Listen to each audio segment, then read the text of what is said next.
Talking to the University of Scranton softball here on the John Mendola Show. We're talking with Mia, Collarini, Wascura. Coach, let's talk a little bit about this season. Obviously, a lot of success with making the NCAA tournament, but take us through the regular season. The regular season, started out a little rough. Not gonna lie. Figuring out, what our roles are on the team, earning spots. That's what Florida really is all about. We play 10 games in Florida, 40-game season. So, the first 10, 15, 20 games are almost like let's see who's playing hard. Let's see who's producing. Not only does that happen during practice, but truly during the games. Like, these kids know we're out to do well and win. And with that, I need, as the head coach, I need to put the best team out there to do that for us. So it takes a little time, and thank goodness, towards the end of the season, all the cylinders were rolling, and we're winning some big games at the end. But again, not gonna lie, in the beginning, some big conference games that we might have thought, hey, we're gonna roll over them. We didn't. And sometimes it takes a hard loss to realize, hey, like, maybe we're not as good as we think we are. We need to do X, Y, and Z during practices. And lately, everything's truly been going our way, and we've been doing really well. Take us through your coaching staff. Who's helping you out and making sure that you're a well-rounded staff? Yes. So my right-hand woman is Jane Johnson. She's actually an assistant director of rec sports at the University of Scranton. She is my go-to, extremely trustworthy, helping me out with every step of the way during the day kind of stuff. Then we have Justin Stevens, who actually used to be the head baseball coach at Valley View. Most recently, he's been assisting with, he assisted with our baseball team at the University of Scranton, and I transitioned him over to the women's side this year. And I could speak for him and say that he absolutely loves it. He works a lot with our pitchers and hitting, and he's our first base coach. And it's really cool to have a male presence because, we're all women. And Justin has 2 boys at home and a wife, so it's nice for him to be with a bunch of girls too. Through my staff, we're we're different but similar in many ways. So it's awesome that we all work together, jive well, and there's something different that we bring to the team, each one of us, that the girls can, relate and take away with for different reasons. Justin's a teddy bear. Sometimes I could be tough. Sometimes Jane could be tough. But, again, it all works well. You talk about your experience now at Scranton over the years and getting another season under your belt. And what's it been like, the run at the University of Scranton for you? Honest to God, it's something that I often talk about, and I say it's like a dream come true. Growing up, I didn't know if this was going to be a path for me. In high school, I started coaching at Mid-Valley. I coached basketball. I coached women's, I helped out with Bob Doughton, the women's team, and I had the 8th grade team, and coaching just seemed like a natural thing. But again, it wasn't a path that I thought was going to be a full-time job for me. Undergraduate at Scranton was counseling, and master's was school counseling, so I thought I'd be in a school somehow, probably coaching high school, but I have to credit Toby LaVecchio, the former AD. He was instrumental in the hiring process with me. He took a chance on a young kid, 23. I had just graduated from Scranton. After 4 years, they made the job full-time professional staff, and first couple of years weren't easy. It's a lot of learning, a ton of learning, but I've had such awesome opportunities professional development-wise. Scranton is a wonderful place to be at and work for, and I'm able to go to all conferences and conventions and up my knowledge, and it's been wonderful. Again, it wasn't easy, and I think every year gets better. This new field is insane. The amount of people coming across my doorstep, the amount of people that I meet with on the daily, Scranton, I honestly think the recruits are just getting better and better because of the facilities we're able to offer and the outstanding academics that we have. Leadership-wise, on and off the field. Obviously, you always have pretty strong academic students at the University of Scranton, a fine institution. But how does that come across to the new younger players that are coming in this season, and the buy-in from the players' perspective? Oh, it's big time. So it took someone wise, and a probably familiar face to you would be Coach Strong from the University of Scranton women's coach. You know, he's an idol. He said to me, Mia, it's going to take you some time to establish your culture, to establish like a winning season. And he told me 8 to 12 years, and guess what? Ironically, this is year 8. So thank God it took the lesser of the years for me, but he said it's going to take time, sweetheart. You have to, you know, wait it out and figure things out. And, you know, for me, when I recruit, I'm recruiting the total person. I want, yes, a kid who could, you know, who could afford the school, A. B, who could, you know, who could fit into our program athletically, and most importantly, academically. The grades have to be there. I want kids to choose Scranton because we have their major. They love, you know, they love the University of Scranton. Quite honestly, secondarily is the athletic piece. But it's just got to be the right fit, and most of the time I'm meeting with student athletes face to face, communicating, you know, all of my wants and needs with them as they are to me. It's a big time process. Let's talk about the landmark conference championships over the weekend, how things fell for you and how things ended up, and things don't always go, you know, one way. Sometimes you got to go through a little adversity, and just a tiny bit, but fought back and got it. Yes, we did. Game 1 was awesome. You know, we play, at the time, I believe they were 10th ranked Moravian in the country. We came out, you know, bats a-blazing. And it's funny, you know, not to talk about the past, but we out-hit them during regular season. Again, all cylinders were firing. We were hot and ready to go. And when we eliminate the errors, you know, we're on fire. We're just as good as the best. So I think they definitely we were turning some heads that day 1. Thank you. But you know, I think not that we lost focus game 2, but maybe fatigue set in. The bats weren't ablazing as much. We fell behind a little bit. And so we just made a little bit more difficult road, but we always, you know, felt and knew we had it in us. And Coach Jane actually said it best after we had won it all. It's like the coaches have always believed in them. I think they finally believed in themselves. And oftentimes, like it took 3 games in that day, but we got ahead every game. Meg Dowdell pitched 18 innings, 1 walk. She was the MVP of the day, and truly, absolutely killed it. And when you have your 3, 4, 5, 6 batter hitting, I mean, Megan Zinn has been a constant with being solid and getting us the hits that we need on the daily. So for her at the 3 spot to be solid, continuously solid, and then my 4, 5, 6, if we're hitting like that, we're going to be really tough to beat. It's been a fabulous season. NCAA's this weekend. We wish you the best. Great to catch up with you. We're excited to talk with the ladies. Thank you. Molly Hampsey with us here on the John Mendola Show at our Carol and Janelle, the Takeaway Kitchen. For you, senior season's got to feel pretty darn good, huh? Yes, very. We've been working hard all season, talking about it since making the championship last year and losing, so we were really excited. Special to do it my last year. Now let's talk about your leadership as a senior. What do you think you and some of your classmates were able to do to kind of reel in a couple of the younger players and make sure that work ethic was there and follow through and win the landmark? Not an easy accomplishment. Yeah, it's actually funny. There's only 2 seniors on the team, and there's only, I believe, 4 juniors, so we're completely outnumbered, but we had a good group of younger girls come in. They trusted in us, they respected us, and we were really able to come together as a team. Play the outfield, so take us through who's joining you out there. I'm sorry, what was that? Who's joining you in the outfield?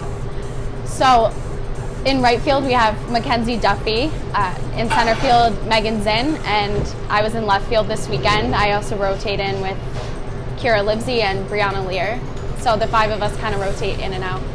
Coach said the bats have been pretty hot in that middle of the lineup. Talk about some of the girls that have really, been able to swing pretty good. Yeah, absolutely. So Zinn has been a force for us all year. She broke the season record for hits this year, so hits in a season. So she's really been killing it. And then, of course, Sweeney is a powerhouse. She can hit home runs, but she also really got some RBIs for us this weekend. Heather Alec is a freshman, and she's been really solid for us. She also had a home run this weekend in the Moravian game to really put us ahead. So we've had a good core. Let's talk about the academic load at Scranton, what you're studying, and what you're looking to do as your future is ahead of you. So I'm a senior finance major. I am in the Business Leadership Honors Program as well, and that special Jesuit liberal arts program. But next year, my plans are to stay at Scranton for my 5th year. There's a 5-year MBA program, so I'll stick around. Awesome to hear. Casey and Jamie, a couple siblings. Tell us about them. Casey is 27. She goes to NYU for her master's degree in English and Library Sciences. And Jamie actually was my teammate when I was a freshman at Scranton. She was a senior. She's 24 and she's a nurse at CMC. Doing well in school. You're looking forward to that MBA. There's always some people that, push you along the way. So talk about, the family itself and looking up to the sisters and the folks. Mm-hmm. Yeah, so my dad has been my coach. He still coaches at Tunkhannock. We're really into softball. My mom's so into it as well. So they've always pushed me to really work hard and be a team player. My sisters, of course, they played softball in high school, and my sister Jamie in college. So they really inspired me to want to be the best player I could be. Young, enthusiastic coach. Talk a little bit about, what she's like and playing for her. Yeah, Coach is awesome to play for. She gets really excited, and sometimes we laugh about it, but she's really into the game. She's very focused, and she always has something up her sleeve to make practices interesting and games as well. Molly, my pleasure to catch up with you. We wish you the best in the NCAA playoffs. Thank you. Megan Zinn is with us here on the John Mendola Show from the University of Scranton, junior center fielder. Megan, talk about your choice of coming from New Jersey, Bridgewater, New Jersey, and saying, hey, the University of Scranton seems like the place for me. What was that selection process for you like a couple years back? It was actually funny. I came to the school 3 or 4 times, and it rained every single time I came. And I was like, this is a sign that I shouldn't come. And I got my acceptance letter, and I was accepted into the 5-year program for special education. So that was a big decision, and I met with Coach Mia 3 times, I think, and I just got great vibes from her. And the people at Scranton just have a different personality. Everyone's holding a door. You could be 10 steps away, and you have to run after the door, and thank you, thank you. Everyone is just so nice, and I just knew that it was the school for me. Doing a heck of a job in the classroom, 3.96, not easy at the University of Scranton. You enjoy math, but let's talk about that teaching gig and the master's program and being excited about that next step. So I'm currently in the accelerated master's program, so I've been taking graduate classes since last fall, so I was a sophomore. And I think it's a great opportunity, especially for teachers that maybe you don't want to get a job right off the bat. I could spend that extra year. I'm still debating if I want to stay or not, but it's definitely a great option that I'm looking into. The fun with your teammates, talk about hanging out and doing all the good things that you do as a college student. So this year we're trying to bring a different culture to the team in terms of having fun before the games, but trying not to be super serious. So we've been playing games before the games where it's like a staring contest almost, or trying to drop a bat and pick it up as fast as you can, just silly games to get everyone in a good mood before big games.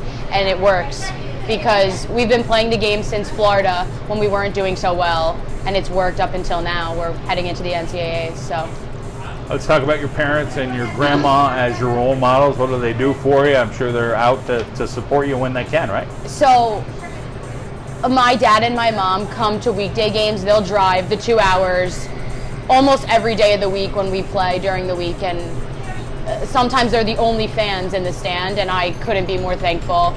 And my grandparents actually live down the shore, so it's a good 3-hour hike up here, and they love to come to the games, and you can hear them from a mile away. And my grandma was a teacher for many years, and she's helped me get that GPA that I have now, and she's super helpful whenever I need somebody to turn to or a paper to read, something. She's so knowledgeable, so they're amazing. Molly talked a little bit about 2 seniors, a handful of juniors, a lot of younger players. I'm sure you've been as good of an influence as you can be to help some of those younger players get their feet wet and say, hey, this is what it's like to be a Lady Royal. That was a part of the games. We're trying to bring these freshmen in, and even the sophomores, they outnumber us in terms of upperclassmen to underclassmen. So that was why we were trying to do something new to get them acclimated to being on campus. We did a lot of team stuff in the fall to try to get them together, us all together. I mean, people are busy, but we do our best getting together at least once or twice a week and working together. Forgot to ask you about your sister, Lauren. Tell us about her, who's 19. So my sister goes to the University of Delaware and is a communications major. And we're so close in age that we're best friends. Being away, this is the first year she's at school, so I haven't seen her in a couple of weeks, and I didn't get to see her for a couple months, and it's just a different, it's like sad not being able to see her all the time, but she'll be home. We'll be home in a couple weeks, so that'll be fun. All right, good bonding time. Megan, it's a pleasure to hear your story. We appreciate you sharing it with us. We wish you the best in the NCAA tournament. Thank you so much. Jennifer Sweeney joining us here on the John Mendola Show. She's a sophomore, was an All-American as a freshman. Talk a little bit about your choice to come to the University of Scranton and making such a big splash last year. Well, for me, like my biggest decision was academics, and softball just kind of fell right in place. I loved like the team atmosphere when I did all my visits. Loved coach, so it kind of all worked out. And Scranton just felt like the best place for me, like academically. I'm an occupational therapy major, and they have a 5-year master's program, so it was just the best fit for me. From Bergen County, New Jersey, over to Wind Gap, Pennsylvania this past year, so a little closer, not too far. Yep. Talk a little bit about the adjustment and what high school softball that is, what that was like, and coming over and playing college softball. Transitioning, it was pretty smooth. Like there is a difference between high school and college softball. It's definitely a quicker pace, but I've played competitively like for a very long time, so for me it was like a pretty smooth transition. Let's talk about a sister who's older, Julianne, 25. What's your relationship like with her? She's my best friend. We're very close. She's 6 years older than me, so when she went away to school, she went to Sacred Heart in Connecticut. So that was big for me because then I was like the only child at home, and it was like different because we were very close. She's business, marketing, and in the fashion like side, so she works in the city. Let's talk about one of your favorite subjects at school and what you hope to do down the road here. So my favorite subject right now is kinesiology, and it's a lot of like applying stuff that's going to be used in my career in the future. So I've just enjoyed like hands-on experience and being able to use that in the upcoming years. When you get into the workforce, you thinking of staying in Pennsylvania now or possibly going back to New Jersey? You have any thoughts? I'm not really positive yet. I'm thinking probably Pennsylvania. Let's talk about people come out to support you. Who's at a game, whether it's on a weekend or during the weekday, who's able to make it? Both my parents have never missed a game. I think they missed 2 so far over both seasons, and they'll be following us to Virginia this weekend. And my sister's been to a bunch.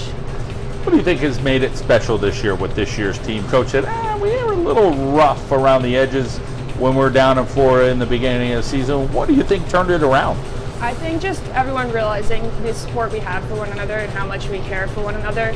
And when we were down, like there's always someone to pick us up, which is very like helpful in situations like that. How about for you, leadership-wise? What do you think you bring to the table as a leader? Do you think just people looking at you and the type of season you had last year as a freshman coming in, and you think it's more by example? Yeah. I mean, I'm like pretty quiet, so I try and lead by example. And I'm there for like my teammates if they need anything. So let's talk about your catcher and some of the infielders. Take us through some of those players. We heard a little bit about the outfielders, but take us through some of the other players that we haven't heard about. So Heather, Alex, she's a freshman catcher. She's been doing really well. Mackenzie Duffy also did a little bit of catching, and she's now transitioned into the outfield and is doing a tremendous job both catching and in the outfield. Infield, we have Casey DeSarno at third base, and nothing gets by her, so she's saved us a lot. And then we have Jess, who's like all over the middle infield, gets every ball, like some balls that you would think would be dropping, you know she's right there and has it every time. And then Maggie is at short, and she's the same thing as Jess. She's always there. She's there for the team. There's always a couple role players, I'm sure, getting in and doing some great things as well. Coaching staff, talk about Coach Mia. Oh, she's very supportive on and off the softball field. Like if any of us have a problem, she's always the first person we can go to, and we know she's there for us. Jennifer, it was a pleasure to catch up with you. We appreciate your story, and we wish you the best. Thank you.